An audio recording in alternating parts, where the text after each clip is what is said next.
Bonjour, heureux de vous retrouver une autre fois avec vous, Sharafdine, professeur de français.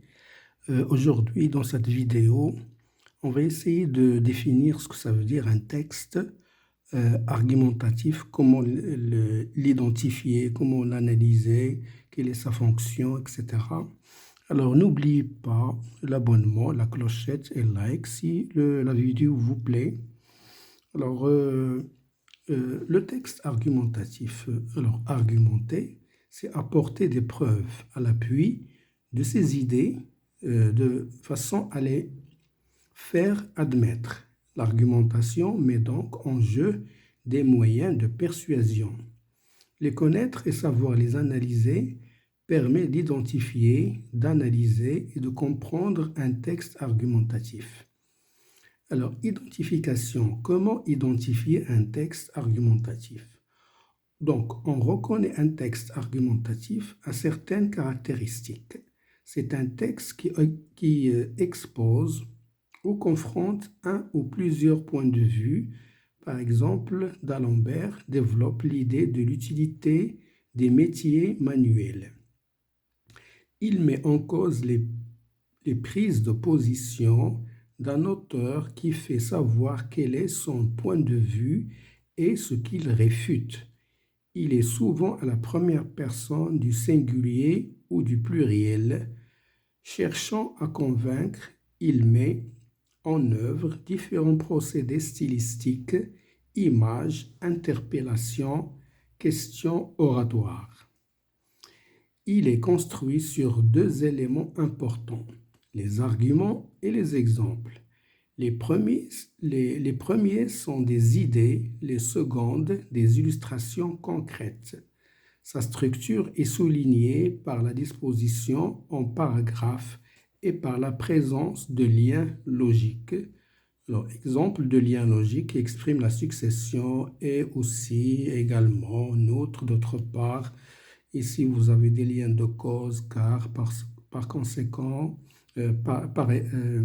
car, parce que, étant donné les conséquences, alors donc, c'est pourquoi, l'opposition forte, mais en revanche, au contraire, l'objection, pourtant, toutefois, néanmoins, ça, ce sont des connecteurs logiques qui organisent les arguments. Alors, analyse. L'analyse du texte argumentatif a pour objectif de comprendre les prises de position de son auteur et les moyens par lesquels il cherche à convaincre. Pour lire méthodiquement un texte argumentatif, il faut observer ces points. Alors, premièrement, l'énonciation. Elle permet d'identifier la présence de l'auteur dans le texte afin de ne pas lui attribuer des pensées qui ne seraient pas les siennes. On la repère grâce aux adverbes, modalisateurs, peut-être, sans doute, assurément, ou verbes d'opinion, penser, croire, ignorer, à l'utilisation de la première personne, je. On évite ainsi les contresens. Molière écrit ainsi au sujet de sa pièce Tartuffe. Elle est, d'un bout à l'autre, pleine d'abominations, et l'on n'y trouve rien qui ne mérite le feu. Donc, on doit comprendre qu'il cite là les propos de ceux qui ont critiqué sa comédie, non sa propre opinion. La répartition des réseaux lexicaux et les récurrences de termes.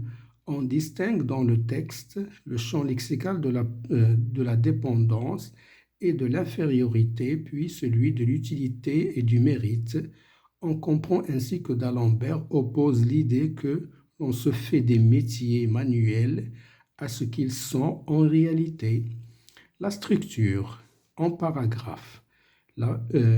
La repérer permet de comprendre les articulations de la pensée dans le texte de Pascal, mais assure la transition de l'infini de grandeur à l'infini de petitesse. La disposition en paragraphe souligne cette progression. Dans la préface de Pierre et Jean, Maupassant oppose deux types de romanciers en deux paragraphes qui s'articulent autour de au contraire. Là, donc l'articulateur, le connecteur logique au contraire.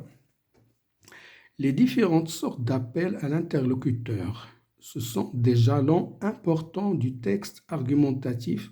On peut faire appel au raisonnement, supposons que, à l'imagination, je veux lui faire voir, ou à la sensibilité qui se considérera de la sorte, s'effraiera de soi-même.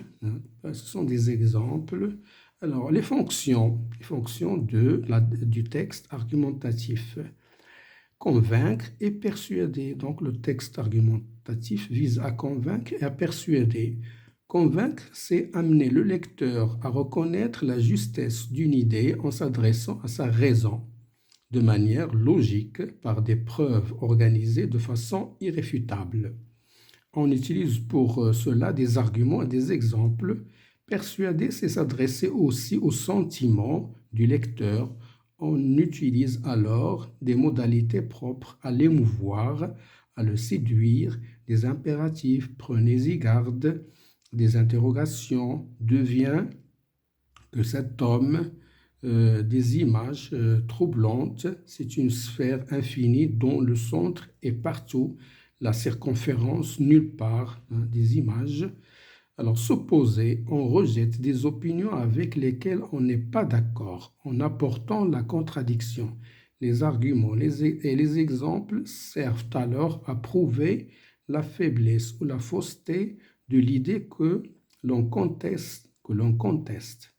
Montaigne, par exemple, critique les méthodes d'éducation traditionnelles en opposant des exemples en apportant des exemples de leur inefficacité. Ce type d'argument prend souvent un caractère polémique qui utilise l'ironie. L'ironie, c'est-à-dire le fait de se moquer de quelqu'un en critiquant.